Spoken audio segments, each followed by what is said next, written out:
He was a man who carried quiet authority, the kind of presence that commanded attention without needing to demand it. My son's boss, someone whose name meant something in circles far beyond my own. And yet, there we were, drawn into something neither of us could fully explain, but neither of us wanted to walk away from. Before I get too deep into what happened, please take a moment to like the video and subscribe to the channel. It all began innocently, a simple introduction. At my son's company charity gala, he'd always spoken highly of Mr. Callahan, describing him as precise, disciplined, and undeniably charismatic. But no words could have prepared me for meeting him in person. He was taller than I imagined. His presence magnetic without needing to say a word. His eyes dark and quietly intense, seemed to see far more than I was ready to show. His features were sharp, softened only when he smiled, and his voice, low, steady, rich. Each word he spoke carried the weight of intention, like a whisper brushing against skin. I should have looked away. I should have reminded myself who he was, but the way he looked at me made that impossible. There was a moment, just a glance from across the room, and something shifted. A silent conversation passed between us, unspoken but undeniable. Even when we weren't near each other that night, I could feel him. His gaze lingered, his presence quietly noticeable. It was thrilling, dangerous. And when the evening wound down and most guests had left, we found ourselves alone. He came to me as I stood by the balcony, staring out over the city lights. "You don't belong in a room like this," he said, voice so soft I almost questioned if I heard it right. I turned to face him.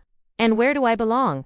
His eyes flickered downward before settling back on mine, and a slow smile touched his lips, somewhere that doesn't hide the fire in your eyes. A shiver ran through me. Not from the air, it was warm, but from the way he saw me, really saw me. I hadn't felt that in years. I should have stepped away. I should have reminded myself this was my son's boss. But I didn't. I let the silence stretch between us, allowed his presence to settle over me.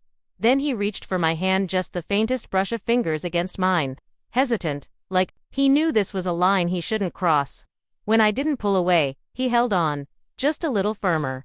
"I shouldn't be doing this," he murmured, his thumb brushing the inside of my wrist in a way that made heat rush through me. "Then why are you?" I asked, my voice barely above a whisper. "Because you look at me like you don't see the man everyone else sees." "And who do they see?" "A man who has everything," he said, tracing soft patterns on my skin. "But none of it matters when someone looks at me like you do." His words struck something deep inside me, unraveling emotions I hadn't allowed myself to feel in a long time. He wasn't just power and charm, he was someone carrying the weight of a life built on control, and for just a moment, he let me in. He stepped closer, so close I could feel his breath. "Tell me to stop, and I will."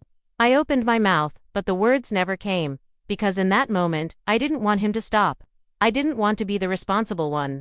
I wanted to feel wanted, not as a mother or a woman weighed down by years of duty, but simply as myself, so I didn't say anything. And that silence said everything. In the days that followed, I tried to pretend nothing had changed, but every time his name lit up my phone, my heart responded before my mind could catch up.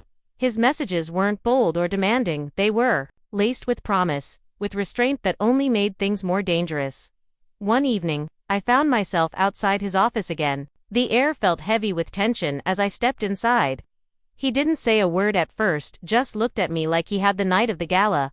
"I've thought about you every second since that night," he finally said. "Tell me I'm not the only one." "You're not," I breathed. Something in him softened.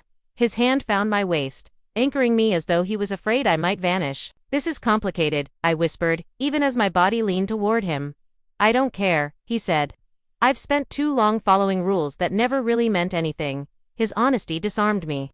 I had spent years protecting what I had, putting others first. But this was the first time I let someone see me. "I don't know how to do this," I admitted. "Then let's figure it out together." The next morning, he texted. I meant what I said.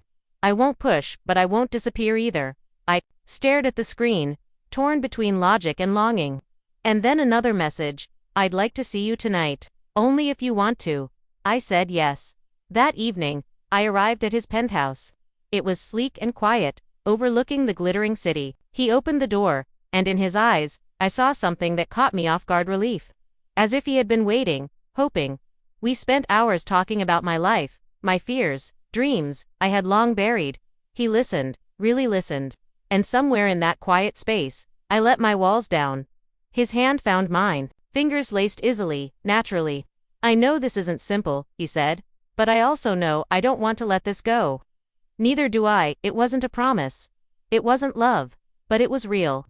And as he pulled me into him, kissing me with a tenderness that made the world fall away, I knew no matter what happened next, I couldn't walk away. Maybe I never would,